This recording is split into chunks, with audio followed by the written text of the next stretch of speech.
মদন গোসাই ভিক্ষা করতে আসেন আর মাধব মিশ্র তিনার বাড়িতে আছেন।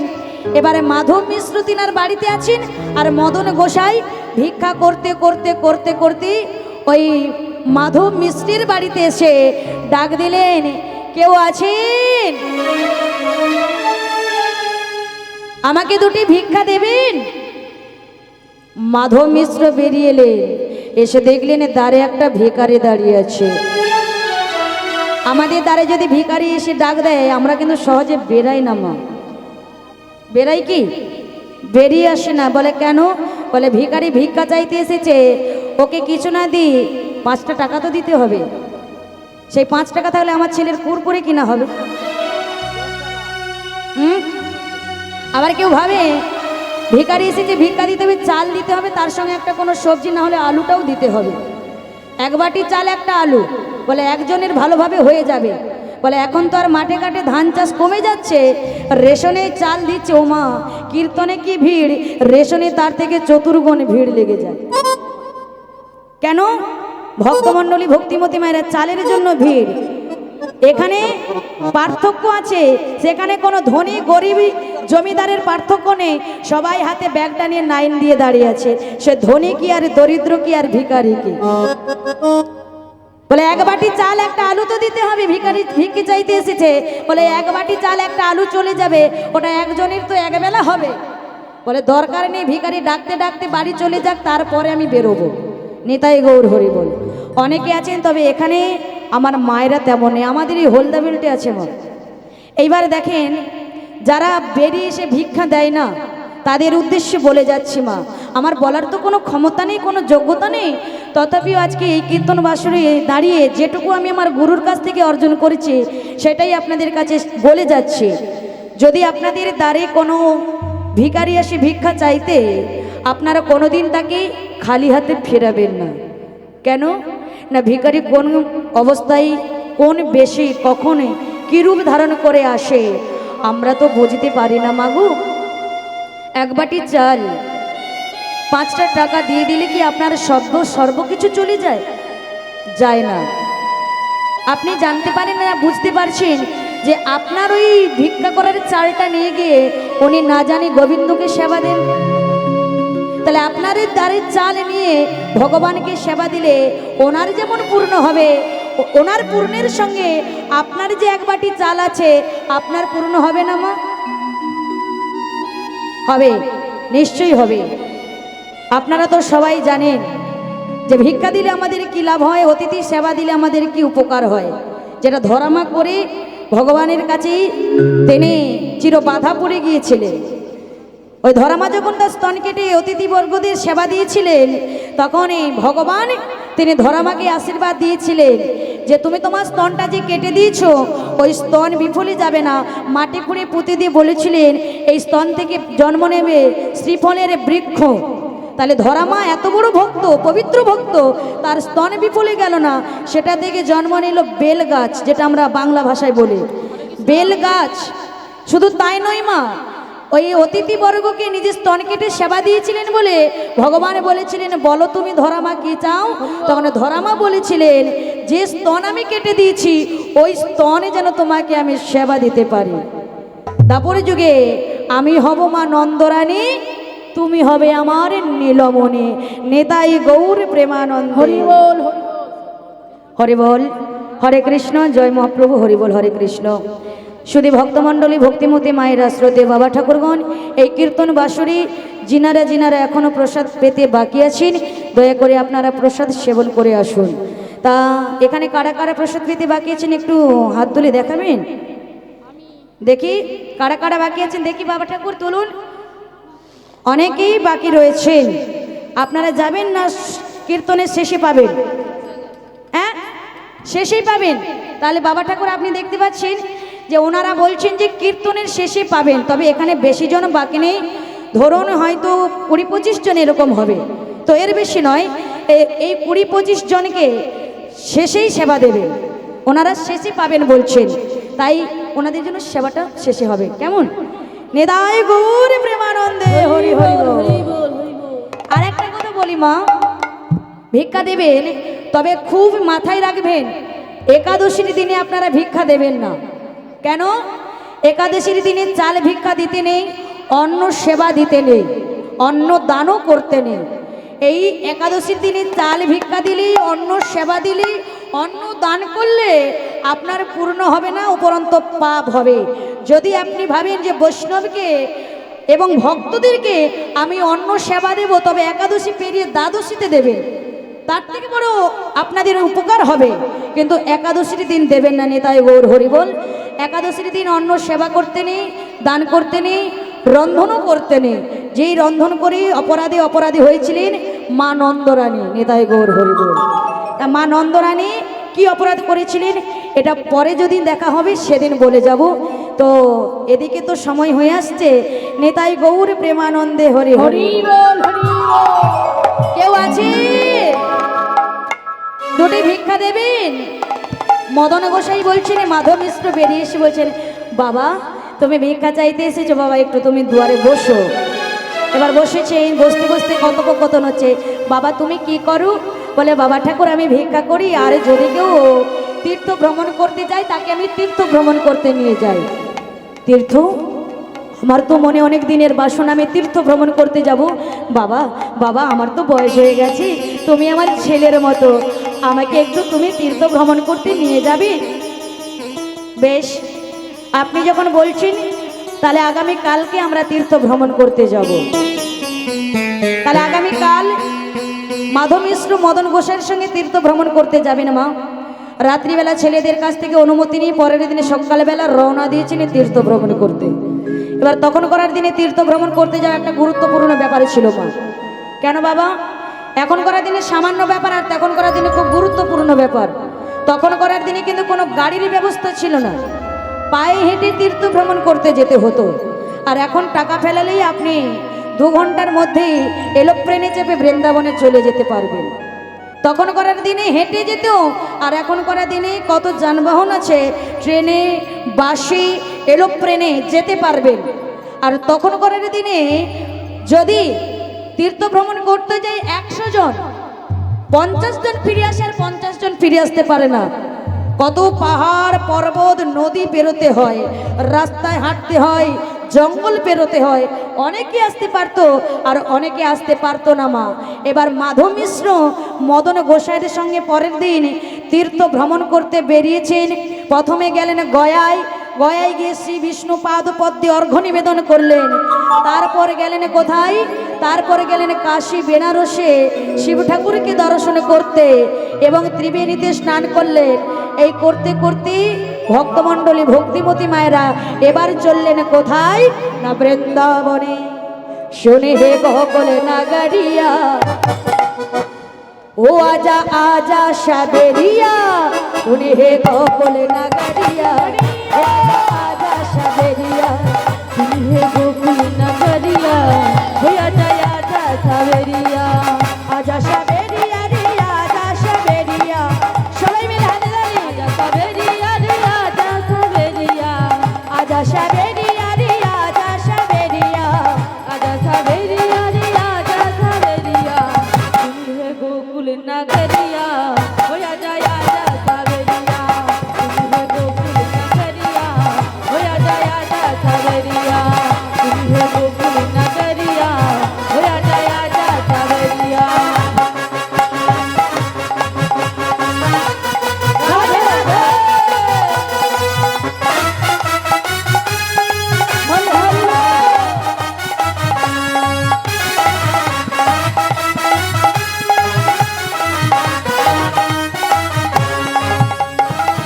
একবার বলো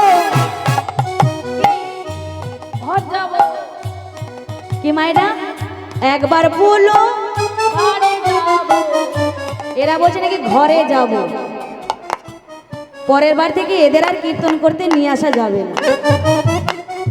মায়েরা বলেন কি বলছেন?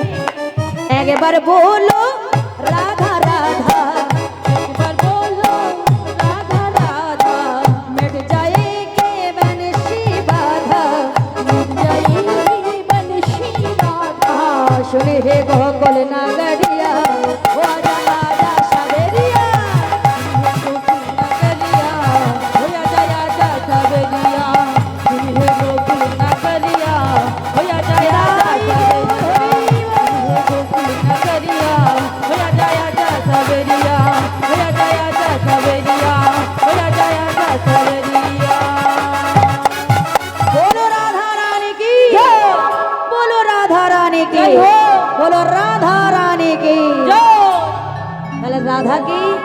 ডাকলে কৃষ্ণকে পাওয়া যাবে। যেমন এখনকার দিনে মুদি দোকানে কলগেট যদি কিনতে যান, কলগেটের বাক্সের মধ্যে ফ্রি হিসেবে কি থাকে মা? বলে ব্রাশ থাকে। তাহলে কলগেট কিনলে ব্রাশ ফ্রি, আর রাধা ভজলে কৃষ্ণ ফ্রি। নিতাই গৌর প্রেমানন্দে বলে ভগবান কৃষ্ণচন্দ্র কি, বলে ভগবান কৃষ্ণচন্দ্র কি, বলে ভগবান কৃষ্ণচন্দ্র কি। বৃন্দাবনে এলে মাধব মিশ্র, মদন গোসাই, অন্যান্য ভক্তরা বৃন্দাবনে এসে গোপালের মন্দিরে বসে গোপালকে দর্শন করে মাধব মিশ্রের চোখে জলে নেমে এলো। মদন, মদন, তুই আমাকে এত তীর্থ ভ্রমণ করি এখনো বাঁচিয়ে রেখেছিস বাবা, তুই আমাকে এখনো বাঁচিয়ে রেখেছিস বাবা। আমি এত বিগ্রহ দেখেছি, কিন্তু আমি এরকম বিগ্রহ কখনো দেখিনি। তখন মদন গোসাই বলছেন, বাবা ঠাকুর, আমি বাঁচিয়ে রাখার কে? আমাকে যিনি বাঁচিয়ে রেখেছেন তিনি হলেন ঈশ্বর। তাহলে আমাকে তিনি বাঁচিয়ে রেখেছেন, আমি তাহলে আপনাকে বাঁচিয়ে রাখতে পারার আমার সাধ্য আছে? আমাদের সকলকে তিনি বাঁচিয়ে রেখেছেন, আর তিনার কৃপাতেই আমরা আসতে পেরেছি বাবা। বাবা, আমার ছেলে হলেও আমাকে এমন করে নিয়ে আসতো না। আমার ছেলেরা আমার জন্য এত কিছু করেনি, তুই আমার জন্য যা করেছিস তোর কাছে আমি চির ঋণী হয়ে গেলাম বাবা। আমি তোর কাছে চির ঋণী হয়ে গেলাম, আমি তোর কাছে চির ঋণী হয়ে গেলাম। কাঁদছেন মা। এত সুন্দর রূপ দেখে চোখে জল নেমে এলো মাধব মিশ্রের। মাধব মিশ্র ওই মন্দিরে বসে গোপালকে দেখে কাঁদছে। কেন মা? আনন্দে কাঁদছে। দেখবেন কখনো মানুষ দুঃখ পেলে কাঁদে, এবং কখনো কখনো আনন্দেও জীবে কেঁদে ফেলে। তবে দুঃখের কান্নার আনন্দের কান্নার তফাৎ তো আছে মা। বুঝবো কি করি না? দুঃখ পেলে মানুষ কাঁদলে মুখ থেকে আওয়াজ বেরোবে আর ঝরঝর করে কাঁদবে, আর আনন্দের কান্নাটা কোনো আওয়াজ বেরোবে না, কোনো শব্দ বেরোবে না, শ্রাবণীয় ধরার মতো ঝরঝর করে ঝরে পড়বে নয়নের জল, যেটা আমার শ্রীমতী রাধারানীর চোখ থেকে গড়িয়ে পড়েছে। কোন দিন, কবে? যেদিন কৃষ্ণ বৃন্দাবনে থেকে চলে গিয়েছিলেন, সেদিন রাধারানী দাঁড়িয়ে দাঁড়িয়ে কাঁদছিলেন। কেন মা? রাধারানী বলেছিলেন সেদিনের কান্না ছিল আমার আনন্দের কান্না, দুঃখের নয়, আনন্দের। আনন্দের কান্নাটা কেন মাগো? আমরা জানি কৃষ্ণ ছেড়ে চলে যাচ্ছে, রাধারানীর তো দুঃখ পাওয়ার কথা, কিন্তু রাধারানী বলছেন আমার দুঃখ নয়, আমার আনন্দ। কেন না? যেদিন আমি থাকবো না সেদিন আমার মতো করে আমার বধূকে কে সেবা দেবে? কাউকে না কাউকে তো প্রয়োজন বাবা ঠাকুর। যখন রাধারানী জানতে পারলেন, বৃন্দাবন ছেড়ে দ্বারকায় গেলেন। দ্বারকায় স্ত্রীরা ছিল, নাম কি? বলে রুক্মিণী আর সত্যভামা। বলে রুক্মিণী আর সত্যভামা, ওরা আমার বধূকে তারা ভালোবাসবে, সেবা দেবে, তাহলে আমি না থাকলেও কি হবে? আমার বধূ সেবা থেকে বঞ্চিত হবে না, ভালোবাসার কাঙাল হবে না। তাহলে আমার মতো করে আমার বধূকে কেউ না কেউ ভালোবাসবার জন্য রয়েছে। তা যখন রাধারানী এই কথাটা জানতে পারলেন, তখন রাধারানীর চোখে জল আর মুখে হাসি দিয়ে বলছে, এর পরে যদি আমি মরে যাই, মরে গিয়েও আমি শান্তি পাব। গোপালের ইচ্ছেই বলুন আর ভাগ্য বলুন, হঠাৎ একদিন ওই মাধব মিশ্রের হয়ে গেল বিসূচিকার রোগ। এখন যেমন করোনায় হাজার হাজার মানুষ মারা যাচ্ছে, তৎসময় মানে তখনকার দিনে, এখন করার যেমন করোনা, আর তখন করার দিনে ছিল মা কলেরিয়া। কলেরিয়ার রোগে অনেক মানুষ মারা গেছে। সেই কলেরিয়ার রোগ হয়েছে, সেই ডায়রিয়া রোগ হয়েছে কার? না ওই মাধব মিশ্রের ঘন ঘন বমি করছে, মলত্যাগ করছে।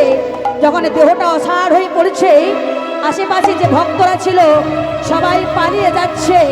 পালাতে পালাতে ওই মদন গোসাইকে বলছে, মদন তুমিও পালাও, মাধব মিশ্রের যে রোগ হয়েছে উনি আর বাঁচবে না, ওনার বয়স হয়ে গেছে, ওকে ফেলে দিয়ে তুমি পালাও, পালাও মদন, তুমি পালাও। তখন মদন গোসাই একটাই কথা বলেছিলেন, আমি তো আমার ভরসায় ওনাকে আনিনি, গোবিন্দের ভরসায় এনেছে। তাই আমি যদি ওনাকে এই বিপদের সময় ফেলে পালিয়ে যাই, এটা তো আমার করণীয় নয়, কর্তব্য নয়।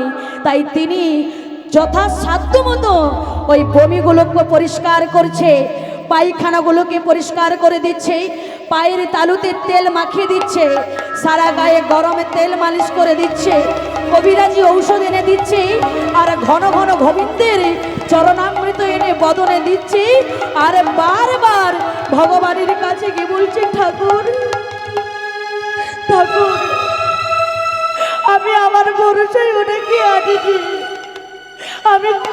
আমি তোমার ভরসায় এনেছি ঠাকুর। ঠাকুর ওনাকে যেমন সুস্থ শরীরে এনেছি, তেমন সুস্থ শরীরে যেন আবার নিয়ে যেতে পারি। তুমি রক্ষা করো, তুমি রক্ষা করো দয়াময়, তুমি রক্ষা করো।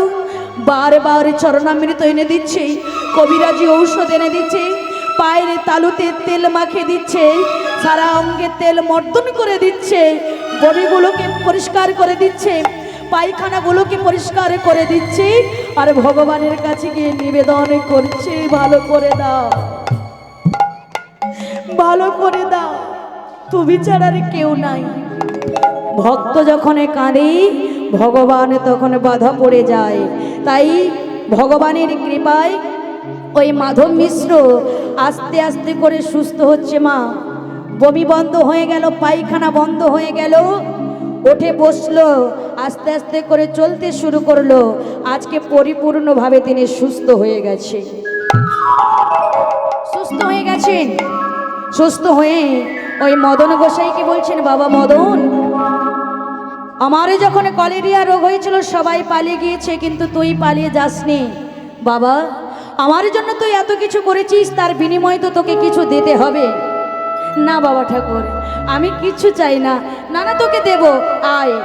মন্দিরে নিয়ে গিয়ে মন্দিরের দরজা জানলা বন্ধ করে কি দিচ্ছেন দেখুন মা, হাতে তিল তুলসী নয়ে, হয় না তিল তুলসী নইয়া করিলেন প্রতিজ্ঞা, তিল তুলসী লইয়া করিল প্রতিজ্ঞা, তিল তুলসী নইয়া করিলেন প্রতিজ্ঞা, তিল তুলসী লইয়া করিল প্রতিজ্ঞা। আমার কন্যা রাজশ্রী রে দিলাম তোমায় ভিক্ষা, আমার কন্যা রাজশ্রী রে দেব তোমায় ভিক্ষা। আস্তে মা, বাবা ঠাকুর কি বলছেন, গোপালের সামনে হাতে তিল তুলসী নিয়ে বলছেন কি, আমি আমার কন্যাকে তোমাকে দিয়ে দেব। এই তিল ও তুলসী নইয়া করিলেন প্রতিজ্ঞা, আমার কন্যা রাজশ্রী রে দিলাম তোমায় ভিক্ষা। সাক্ষী রইলেন কে, তুমি আমার সাক্ষী থেকো ওহে দয়াল হরি, তুমি আমার সাক্ষী থেকো ওহে দয়াল হরি, তুমি আমার সাক্ষী থেকো ওহে দয়াল হরি, তুমি আমার সাক্ষী থেকো ওহে দয়াল হরি। তোমার কৃপায় আমার কথা রাখতে যেন পারি, তোমার কৃপায় আমার কথা রাখতে যেন পারি, তোমার কৃপায় আমার কথা রাখতে যেন পারি, তোমার কৃপায় আমার কথা রাখতে যেন পারি।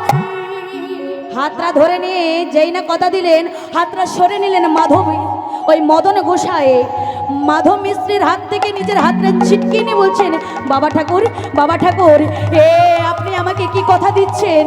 আপনি জমিদার, আমি গরিব, আমি দরিদ্র, আমি আপনার বাড়ির জামাই হব, আমার তো সে যোগ্যতা নেই। আমি আপনার জামাই হব বলে আপনার চরণে তেল মাখিয়ে দিইনি, আমি আপনার জামাই হব বলে আপনার সারা অঙ্গে তেল মন্থন করে দিইনি। আপনি আপনি আপনার কথাটা ফিরিয়ে নিন, ফিরিয়ে নিন। না বাবা, আমি যে কথা দিয়েছি এই কথাটা আমি ফিরিয়ে নিতে পারি না। আমি আমার কন্যা রাজশ্রীকে তোমাকে বিয়ে দেবো। আমাদের দুজনার কথার মধ্যে সাক্ষী রইলেন কি? বলে সাক্ষী রইলেন গোপাল। তাহলে সেই সাক্ষী গোপালকে সাক্ষী রেখে কথা দিলেন। এবার কথা দিয়ে এইবারে ফিরে যাচ্ছেন। মানে বিদ্যানগরে এলেন দ্বৈত ব্রাহ্মণ, বিদ্যানগরে এলেন দ্বৈত ব্রাহ্মণ, তীর্থযাত্রা করে তারা করিলেন তীর্থযাত্রা করে তারা করিলেন।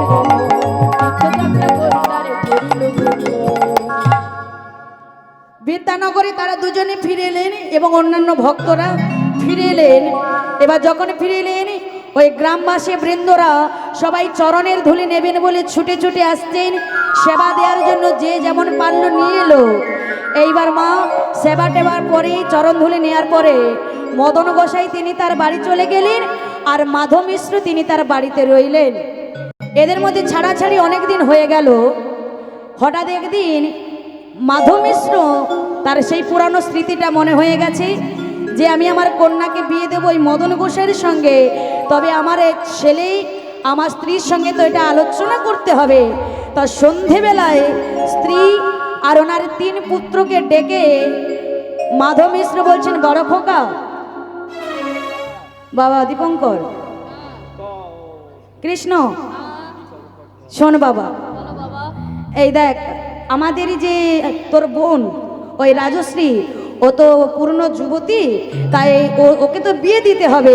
হ্যাঁ বাবা, ডাক্তার দেখে দেবো। আমার বড় খোকা বলে ডাক্তার দেখে দেবে? সরকারি চাকরি। এই দেখ বড় খোকা, ডাক্তার নয়, সরকারি চাকরি নয়, মাস্টার নয়, আমি একটা পাত্র ঠিক করেছি। আমি আমার কন্যা রাজশ্রীর সঙ্গে ওই মদন গোসাইয়ের সঙ্গে বিয়ে দেবো। বাবা কি বললে তুমি? কি বললে তুমি? আমাদের বোন, আমাদের আদরের বোন, যে সোনার চামচ মুখে নিয়ে জন্মগ্রহণ করেছে, তার সঙ্গে একজন ওই পুলিন ব্রাহ্মণের বিয়ে দেবে? তুমি এটা কি করে বলতে পারলে বাবা? শোন বাবা, আমি ওই মদনের সঙ্গে বিয়ে দিলে আমার মেয়ের সুখে থাকবে। শোনো বাবা, আমাদের বোনের সঙ্গে ওই ভিখারি ব্রাহ্মণের সঙ্গে কখনো সম্পর্ক হতে পারে না। ওনার স্ত্রী ছুটে এসে বলছেন, স্বামী, তুমি যদি আমার কন্যা রাজশ্রীর সঙ্গে ওই ভিখারির সঙ্গে বিয়ে দাও তাহলে আমি বিষ খেয়ে আত্মহত্যা করব।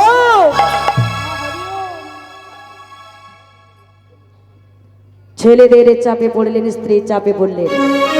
ছেলেরা বলছে, বাবা, ওই মদন গোসাই তোমার কাছে যদি কোনোদিন আসে বিয়ের কথা বলতে, তুমি বলবে তোমার কোনো কথা মনে নেই। বুঝতে পারলেন মা? কখন কাকে কি কথা দিয়ে বয়স হয়ে গেছে, কোনো কথা মনে নেই। রাধে হরি বল। ভক্তমণ্ডলী, ভক্তিমতী মায়েরা,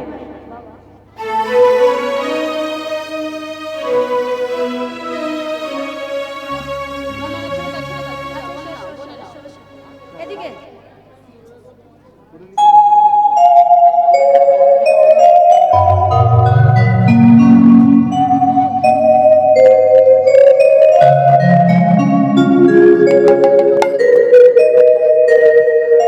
হরে কৃষ্ণ, হরে কৃষ্ণ, হরে কৃষ্ণ, হরে কৃষ্ণ। এই মহতি হরিবাস হরি। আপনারা এতক্ষণ কীর্তন গান শ্রবণ করছিলেন। এই কীর্তন গান আপনাদের যিনি শ্রবণ করাচ্ছেন বর্তমান এই আসরে, উনি হলেন দীপালি রানা দাস মহাশয়া। এবং আপনাদের মূল যেনারা শোনাচ্ছেন বা শ্রবণ করাচ্ছেন তিনি হলেন জ্যোতিষ সম্রাট মহাদেব বাগ। তার আয়োজনে কিন্তু আজকের এই হরিবাসর, তিনি এই হরিবাসরের আয়োজন করেছেন, তিনি সহযোগিতায় সোনাপেতা গ্রামবাসী। আজকের এই সকাল থেকে আপনারা 11টা হবে এরকম সময় থেকে আমাদের আসর শুরু হয়েছে। অনেক পরিশ্রম করে আপনাদের এই হরিবাসরে হরিনামের যে শ্রবণ করাচ্ছেন দীপালি রানা দাস মহোদয়া, ওনার এই যে পরিশ্রমের হিসাবে উনি যে গান আপনাদের কাছে, যে লীলাকীর্তন আপনাদের কাছে পরিবেশন করছেন, এতে মুগ্ধ হয়ে ইচ্ছাবাড়ি গ্রাম নিবাসী স্নেহলতা মাইতি 100 টাকা এবং কল্পনা সামন্ত সোনাবেতা 30 টাকা, কাজল মাইতি সোনাবেতা উনি 20 টাকা, শ্রেয়া দাস দক্ষিণ সুদপুর উনি 50 টাকা এবং কৌশিক কর 50 টাকা এবং সুরজিৎ ধারা 100 টাকা সহ এই চকলেটের মালাটা আপনারা দেখতে পাচ্ছেন, এটি ওনাকে ওনার গানে মুগ্ধ হয়ে ওনাকে দিচ্ছেন। পুরস্কার বলা যাবে না, কারণ দিচ্ছেন কথাটা বলাই ভালো, তাকেও আমরা কোনোদিন পুরস্কার করতে পারি না তার গানে।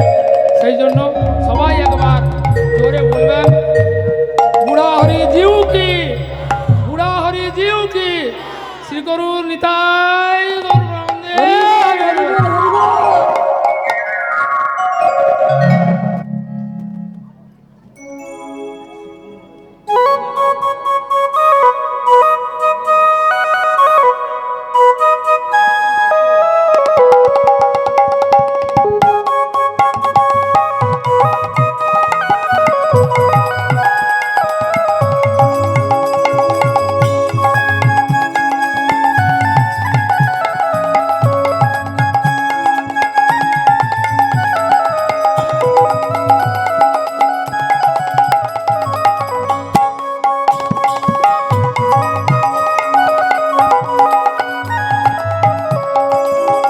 নেতাই গৌর প্রেমানন্দে হরি বল হরি বল।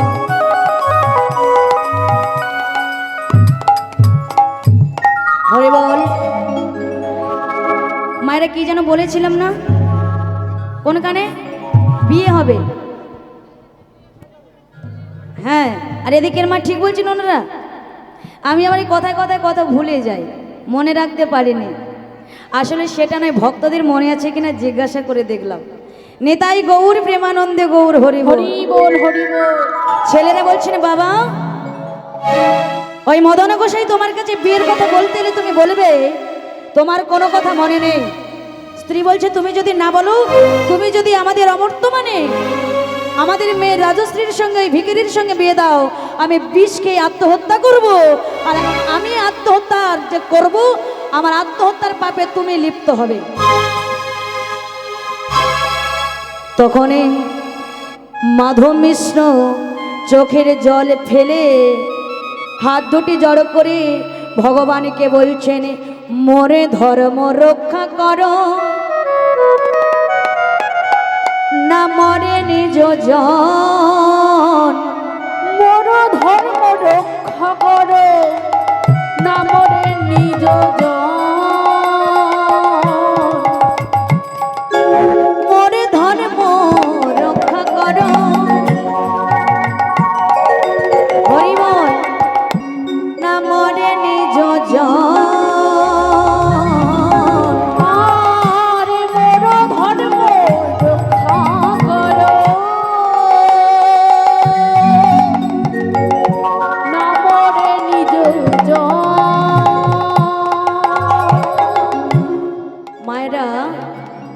বলছে মোর ধর্ম রক্ষা করো, না মরে নিজ জন।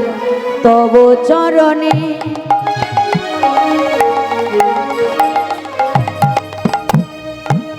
নয়নু শরণ করো নিবেদনে, তব চরণে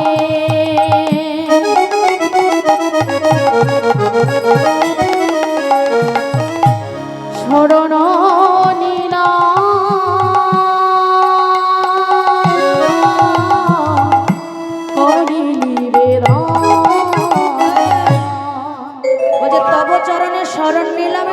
নিবেদন। বলছে মোর ধর্ম রক্ষা করো, না মরে নিজজন, আমার ধর্মটা রক্ষা যেন হয়, আর না যেন আমার পরিবারের কোনো ক্ষতি হয়। এটা ভগবানকে জানালেন। ভক্তমণ্ডলী, ভক্তিমতী মায়েরা, এবার বেশ কিছুদিন পরে ওই মদন গোসাই মাধব মিশ্রের বাড়ি এসে ডাক দিলেন, বাবা ঠাকুর, বাবা ঠাকুর। মাধব মিশ্র বেরিয়ে এলেন, এই কে আছিস? এই মদন গোসাইয়ের জন্য একটু জল মিষ্টি নিয়ে আয়। না বাবা, জল মিষ্টি আজ খেতে আসেনি।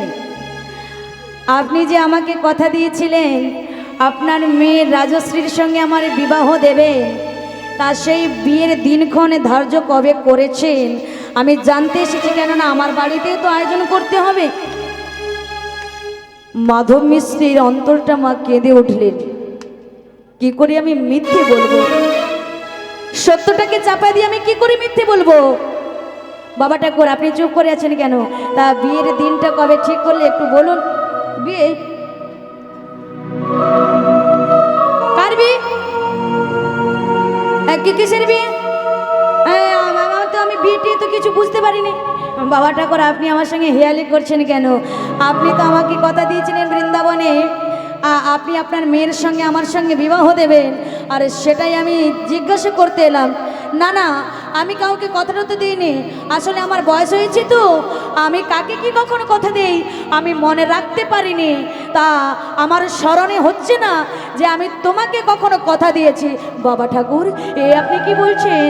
আপনি বৃন্দাবনে তো কথা দিয়েছিলেন, আপনি একটু একটু মনে করে বলুন না। আপনি আপনি আপনার মেয়ে রাজশ্রীর সঙ্গে আমায় বিয়ে দেবেন বলেছিলেন। বাবা ঠাকুর, আপনি যদি আপনার কথা না রাখতে পারেন তাহলে আপনাকে নরকে যেতে হবে। শোনো শোনো, আমার কোনো কথা মনে নেই।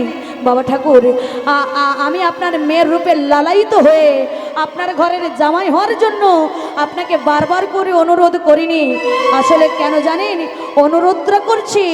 আপনি কথা দিয়ে যদি কথা না রাখতে পারেন তাহলে আপনাকে নরকে যেতে হবে, আর আমি চাই আপনি না যেন ওই নরকে যান।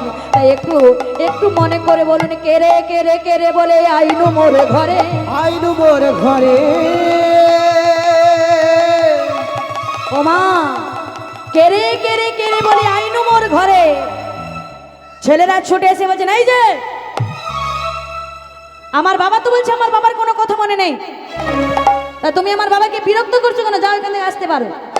তুমি যদি না যাও তোমাকে ঘাড় ধরে এখান থেকে বের করে দেবো। মদন গোসাই বলছেন, বাবা ঠাকুর, বাবা ঠাকুর, একটু আপনি মনে করে বলুন না, বলুন না আপনি মনে করে। আপনি আমাকে কথা দিয়েছিলেন আপনার মেয়ের সঙ্গে আমার বিবাহ দেবেন। আরে বাবা, আমার বাবা তো বলছে আমার বাবার কোনো কথা মনে নেই, বাবাকে কেন বারবার বিরক্ত করছো তুমি? যখন দ্বন্দ্ব লেগে গেছে ওই রাস্তা দিয়ে গ্রামের মোড়ল মশাই যায়, কি ব্যাপারে ঝগড়া ঝগড়া? এই কি ব্যাপার? হ্যাঁ, এই চিৎকার চেঁচামেচি গন্ডগোল পড়ে গেছে কেন? দেখুন না মোড়ল মশাই, ওই মদন গোসাই সর্বপ্রথমে আরম্ভ করেছেন। দেখুন না মোড়ল মশাই, এই যে মাধব বাবু উনি বৃন্দাবনে আমাকে কথা দিয়েছিলেন, ওনার যখন কলেরিয়া রোগ হয়েছিল আমি ওনাকে সুস্থ করেছি। তাই উনি তার বিনিময়ে আমাকে কথা দিয়েছেন ওনার মেয়ের সঙ্গে আমার বিবাহ দেবেন, কিন্তু বাড়িতে এসে অস্বীকার করছেন। আর কথা দিয়ে যদি কথা না রাখেন তাহলে ওনাকে যে নরকে যেতে হবে।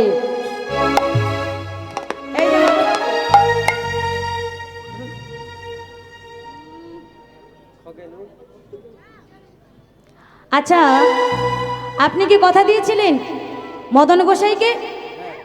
হ্যাঁ, মাধব মিশ্র বলছেন, দেখেন মোড়ল মশাই, আমার বয়স হয়ে গেছে, আমি কাকে কি কথা দিই আমি মনে রাখতে পারিনি, আমার কোনো কথা মনে নেই। ছেলেরা বলছে, দেখুন না কাকা বাবু, আমার বাবা কখন থেকে বলছে আমার বাবার মনে নেই, আর কখন থেকে বারবার করে আমার বাবাকে বিরক্ত করছে। এই যে মদন গোসাই, মাধব মিশ্রের তো কোনো মনে নেই। তা মাধব মিশ্র যেদিন কথা দিয়েছিল, যে সময় কথা দিয়েছিল, কোনো সাক্ষী আছে কি? সাক্ষী যদি আজকে থাকে তাহলে কিন্তু প্রমাণ হবে। তখন মদন গোসাইয়ের মনে হয়ে গেল, হ্যাঁ, সেখানে অন্য 5 জনই ছিল না, কিন্তু একজনই ছিল। ঠাকুর মন্দিরের ভেতরে গিয়ে দরজা বন্ধ করে জানলা বন্ধ করে হাতে তিল তুলসী নিয়ে গোপালকে সাক্ষী রেখে কথা দিয়েছিলেন। বলে হ্যাঁ সাক্ষী আছে। সে কি? বলে তিনি হলেন ভগবানের সাক্ষী গোপাল। যেই না গোপালের কথা বললেন, ভগবানের কথা, ওরা সবাই হাসাহাসি করছে। তখন মোড়াল মশাই বলছে দাঁড়া দাঁড়া দাঁড়া, চুপ করো চুপ করো, তোমরা সবাই চুপ করো। আচ্ছা তুমি তোমার সাক্ষীকে আনতে পারবে? তখন মদন গোসাই বলছে হ্যাঁ, কত সহজ সরল উদারতা মন নিয়ে বলে দিলেন হ্যাঁ আমি আনতে পারবো, তবে আমাকে সময় দিতে হবে 3 মাস। 3 মাস সময় দিতে হবে। এবার 3 মাস সময় চেয়ে তিনি বৃন্দাবনে চলেছেন। বৃন্দাবনে যাচ্ছেন ভক্তমণ্ডলী, ভক্তিমতী মায়েরা তা বৃন্দাবনে যাচ্ছেন হাতে তালি দিয়ে, বদনে নাম গাইতে গাইতে চলেছেন। তা আমরাও সবাই সেই বদনে নামে গাইব। ও শ্যাম প্যারি তোর দেহে हमारे कृपा करो मुझसे। हरि बोल सबाई मिले। दर्द है हमारी ओ शाम प्यारी, दर्द है हमारी कृपा करो मुझसे। हरि बोल हरि बोल।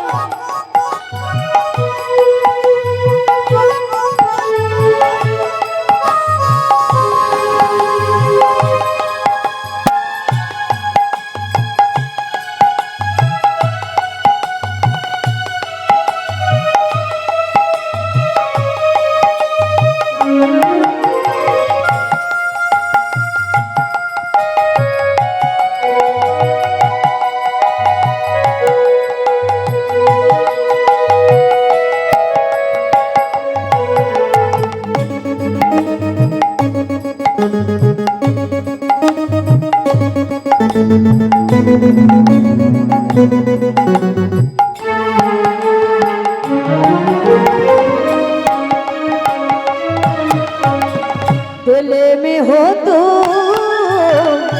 सांस में तो है मेरे दीवाना।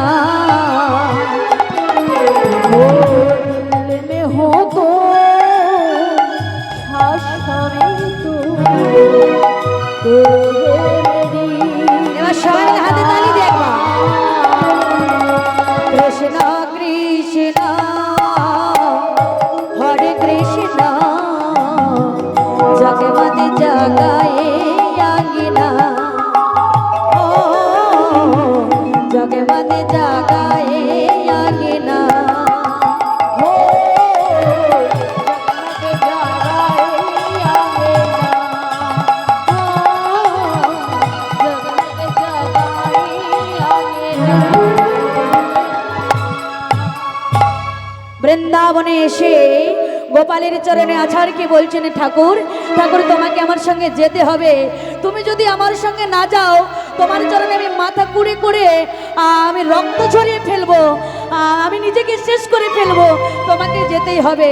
চলো ঠাকুর, তুমি না গেলে আমার সাক্ষী কেউ নেই, আমাকে সবাই মিথ্যেবাদী বলছে, অপরাধী বলছে। চলো ঠাকুর চলো। রাধে। ভক্তমণ্ডলী ভক্তিমতী মায়ের এবার দেখুন, ভক্ত খুব শক্ত করে ধরেছে আর ভগবানের কায়দায় পড়ে গেছে। যখন চরণটা ধরে কাঁদিছে চলো, তখন ভগবান বলছেন দৈববাণী করে, শোনো মদন, বিগ্রহ কোনোদিনই কোথাও চলে চলে চলে যায় কি মায়েরা? বাবা বলুন, যেখানে আপনি বিগ্রহকে স্থাপন করবেন তিনি সেখানেই থাকবেন, তিনি আর অন্য কোথাও যেতে পারেন না। বলছে এই বিগ্রহ কোনোদিন চলেছে, এটা তুমি শুনেছো কখনো? তখন মদনে গোসাই বলছে আচ্ছা, বিগ্রহ কোনোদিন চলে চলে কোথাও যায় না। মদনে গোসাইয়ের কেমন কথাটা শোনেন মা, বাঁকা কথা। বলছে আচ্ছা ঠাকুর, ভগবান যদি কথা বলতে পারে তাহলে ভগবান চলতে পারবে না কেন? ভগবান যদি কথা বলতে পারে তাহলে ভগবান চলতে পারবে না কেন? ভগবান বলে, ওরে বাবা, এ যে আমি বিশাল বড় একটা মাওবাদীর পাল্লায় পড়ে গেছি। বলে, ঠাকুর তুমি যদি আমার সঙ্গে না যাও আমার বীর সাক্ষী দিতে, তাহলে আমি তোমার চরণে মাথা টুকে টুকে আমি আমার দেহটাকেই শেষ করে ফেলবো, তোমাকে যেতে হবে। কতটা সরল সহজ উদারতা দেখুন। এই সহজ সরল উদারতা না হলে মা ভগবানকে পাওয়া যায় না। তা ভগবান বলছে এনে, তা তুমি যখন বলছো বিগ্রহ কথা বলতে পারে যখন চলতে কেন পারবে না, তা তুমি আমাকে নিয়ে যেতে এসেছো, আমি তোমার সঙ্গে যাব, তবে আমি তোমার সামনে থাকবো না, তোমার পেছনে থাকবো, তুমি আমার সামনে থাকবে। কিন্তু মন্দির থেকে বেরোনোর আগে একটা এগ্রিমেন্ট হয়ে যাক, একটা এগ্রিমেন্ট হয়ে যাক। তুমি আমার সামনে থাকবে, আমি তোমার পেছনে থাকবো।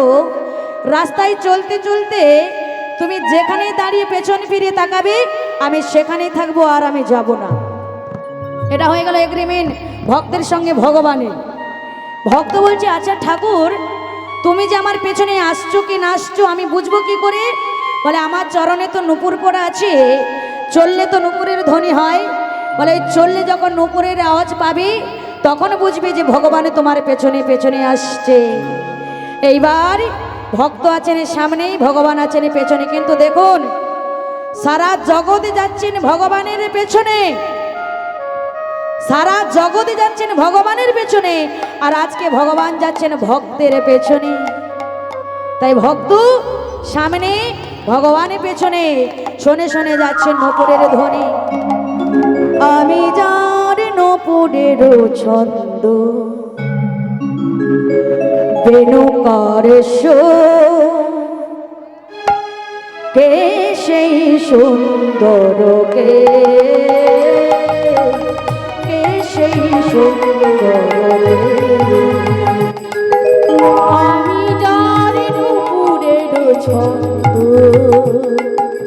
বেণুকার সুর, কে সেই সুন্দর, কে সেই সুন্দর। আমি যার নূপুরের ছন্দ, বেণুকার সুর, কে সেই সুন্দর, কে সেই সুন্দর, আমি যার নূপুরের ছন্দ, বেণুকার সুর, কে সেই সুন্দর, কে সেই সুন্দর। আমি যার গানের বনফুল মালা, আমি যার কথার কুসুম ডালা,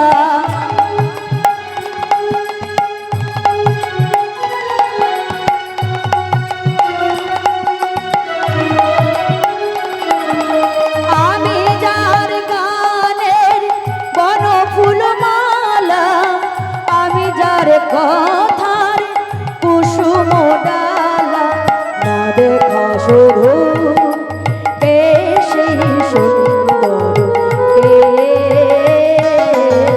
কে সেই সুন্দর, আমি যার নূপুরের ছন্দ, বেণুকার সুর, কে সেই সুন্দর, কে সেই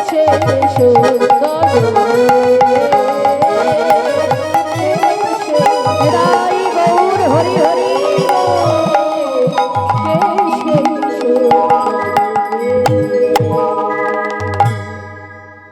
আজকের এই মহতী হরিবাসরে আপনারা সকাল থেকে আছেন, আর আমাদের যিনি গান করছেন বেশি দূর বাড়ি নয়, আমাদের নন্দকুমার, তাই তো?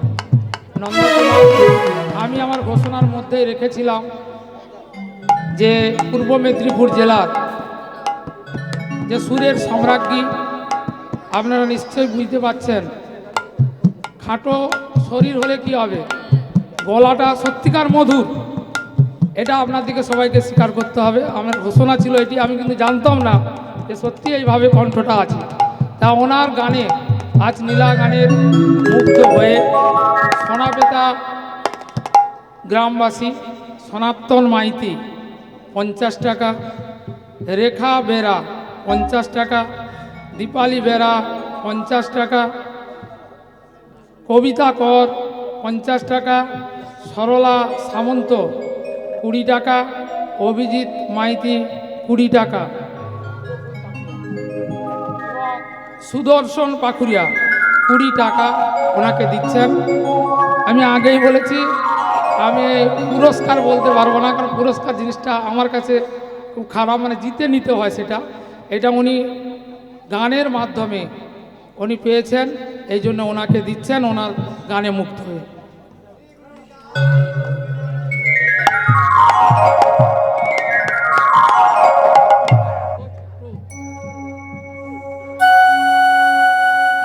নিদাই গৌর প্রেমানন্দ হরি হরি বল হরি বল হরি বল। এইবার ভগবান পেছনে ভক্ত সামনে ওই নুপুরের ধ্বনি শুনে শুনে আসছেন, হাঁটতে হাঁটতে এসেছেন ওই বিদ্যানগরে। তবে ভাগীরথী গঙ্গার তীরে এই বালির ওপর থেকে রাস্তা দিয়ে হেঁটে হেঁটে যাচ্ছেন।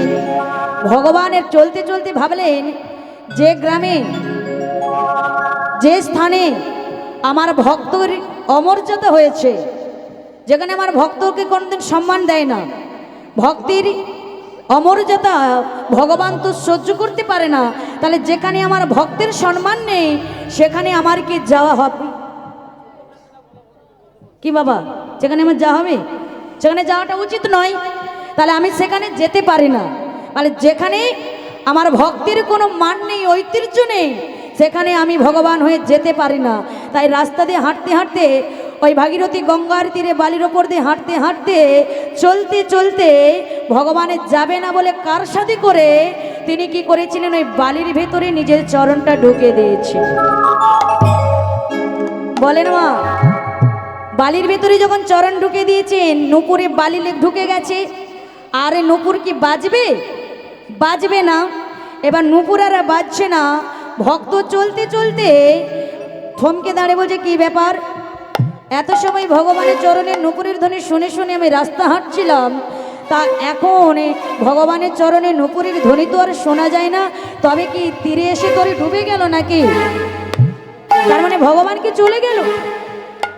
আর কি মুশকিল রে, আমি এমন মুশকিলে পড়েছি, পেছন ঘুরে তাকাতেও পারছি না।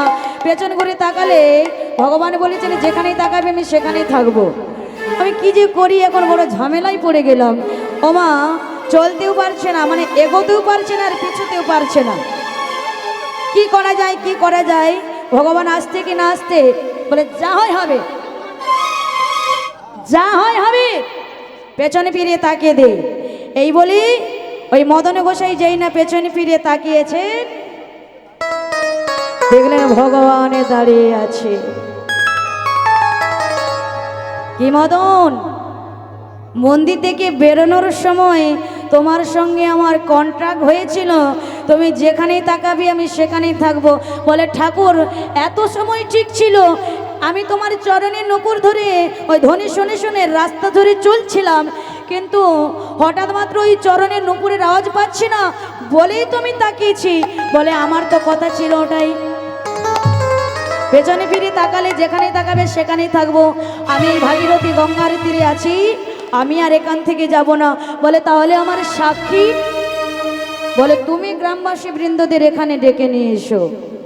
গ্রামবাসী বৃন্দের কাছে গিয়ে বলছেন, শোনেন গ্রামবাসী বৃন্দ, আপনারা সকলে চলেন, ওই ভাগীরথী গঙ্গার তীরে আমার ভগবান এসেছে সাক্ষী দেওয়ার জন্য। গ্রামবাসীরা সবাই এসে জড়ো হয়েছেন। এসেছেন কি না, ওই মদন গোসাই মাধব মিশ্রের 3 পুত্র, ওনার স্ত্রী, ওনার মেয়ে এবং গ্রামবাসী বৃন্দ, এবং এসেছেন ওই মোড়ল মশাই।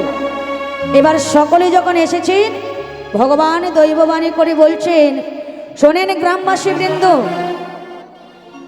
মদন গোসাই মিথ্যে বলেনি। মাধব মিশ্র বৃন্দাবনে আমার সামনে দাঁড়িয়ে হাতে তিল তুলসী নিয়ে কথা দিয়েছিলেন এই মদন গোসাইকে উনি ওনার মেয়ে রাজশ্রীর সঙ্গে এই মদন গোসাইয়ের সঙ্গে বিবাহ দেবেন। কিন্তু আজকে উনি মিথ্যে বলছেন, তবে উনি চাপে পড়ে মিথ্যে বলছেন। কার চাপে পড়ে? বলে উনি ওনার ছেলের চাপে পড়ে, ওনার স্ত্রীর চাপে পড়ে মিথ্যে বলতে বাধ্য হয়েছে। যখনই বলেছেন, মাধব মিশ্র ছুটতে ছুটতে এসে ভগবান এই বিগ্রহের চরণটায় ধরে লুটাই লুটাই কাঁদছে, ঠাকুর কেউ জানুক বা না জানুক, তুমি আমার মনের কথা জানো। আমি মিথ্যে বলতে চাইনি, কিন্তু আমি আমার ছেলেদের চাপে পড়ে মিথ্যে বলেছি। যখন এই ছেলেদের সামনে প্রকাশ হলো, গ্রামবাসী বৃন্দের সামনে প্রকাশ হলো যে মিথ্যে বলতে বাধ্য হয়েছে মাধব মিশ্র, আর সত্যি বলছেন মদন গোসাই, এটা সাক্ষী দিলেন ভগবান। আর ভগবানের সাক্ষী পেয়ে ওনারা সবাই বিশ্বাস করলেন। এত সময় অবিশ্বাস করেছিলেন, আর ভগবানের সাক্ষী পাওয়া মাত্রই ওনারা সবাই বিশ্বাস করলেন।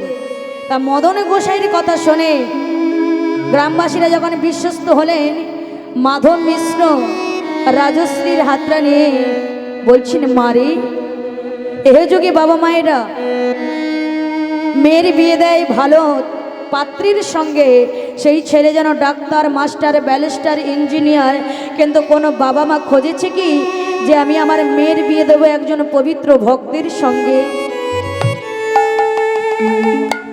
কোনো বাবা মা খোঁজে না যে আমি আমার মেয়ের বিয়ে দেবো পবিত্র ভক্তের সঙ্গে। তাই আমি তোকে যে আমার এই মদন গোসাই দরিদ্রের সঙ্গে বিয়ে দিচ্ছি, এর আর্থিক অবস্থাটা খুবই ভালো নয়। আর্থিক দিক থেকে মদন গোসাই দরিদ্র, কিন্তু কৃষ্ণ ধনের ধনী, ইনি বিশাল বড় মাপের একজন পবিত্র ভক্ত। তাই সেই পবিত্র ভক্তের সঙ্গে মা তোর সঙ্গে আমি বিয়ে দিলাম, তোরা চির সুখী হয়ে থাক, কৃষ্ণ সেবায় নিযুক্ত হোস। নেতাই গৌর প্রেমানন্দে হরি বল। ওদের দুজনের 4 হাত এক করে দিলেন। কার সামনে? বলে ওই সাক্ষী গোপালের সামনে। সাক্ষী গোপালের সামনে সাক্ষী রেখে গোপালকে বিবাহ করলেন মদন গোসাই রাজশ্রীকে। এবার রাজশ্রী মদন গোসাইয়ের বিয়ের পরে ওনারা সবাই মিলে ভগবানের চরণে শরণ নিলেন। তাই আজকে ওনাদের মতো আমরাও আজকে সেই ভগবানের চরণে শরণ নিই। আমরা সবাই মিলে একবার প্রেম এসে ভাবে বলবো, নিতাই গৌর প্রেমানন্দে হরে হরে বলে। ওনা ভগত আর ভগবানের মিলন হইল,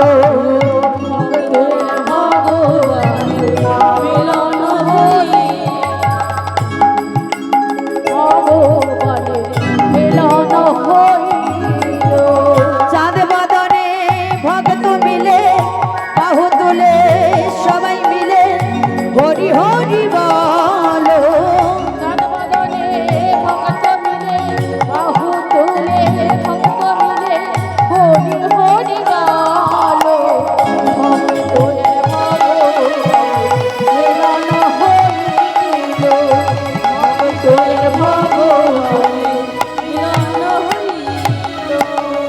পরিণীত বদনে সবাই, পরিণীত বদনে সবাই হরি হরি বলো।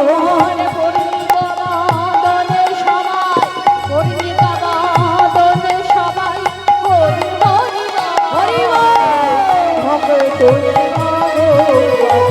মিলন হইল, ভগতের ভগবানের মিলন হয়ে জয় রাধে জয় রাধে জয় রাধে জয় রাধে জয় রাধে জয় রাধে জয় রাধে জয় রাধে। শ্রী গুরু নিতাই গৌর প্রেমানন্দে হরে হরে বল। দে দে ওলো দে, ও তোরা ওলো দে। জয় রাধে শ্রী রাধে বলে না, বাহু তোলে চলে না। দে দে এলো দে, অতটাই এলো দে, দে দে এলো দে, অতটাই এলো দে। জয় রাধে শ্রী বলে না, বাহু তোলে চলে না, বাহু তোলে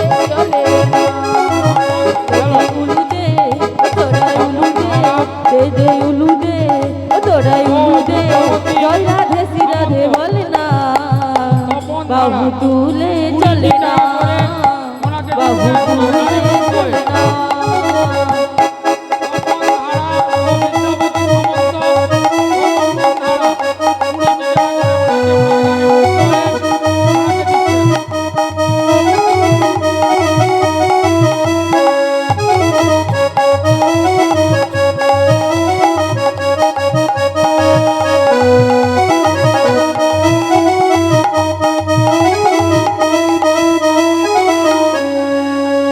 বিশ্বভানু রাজনন্দিনী রাধা রানী গো বিশ্বভানু রাজনন্দিনী রাধা রানী গো বিশ্বভানু রাজনন্দিনী রাধা রানী গো বিশ্বভানু রাজনন্দিনী রাধা রানী গো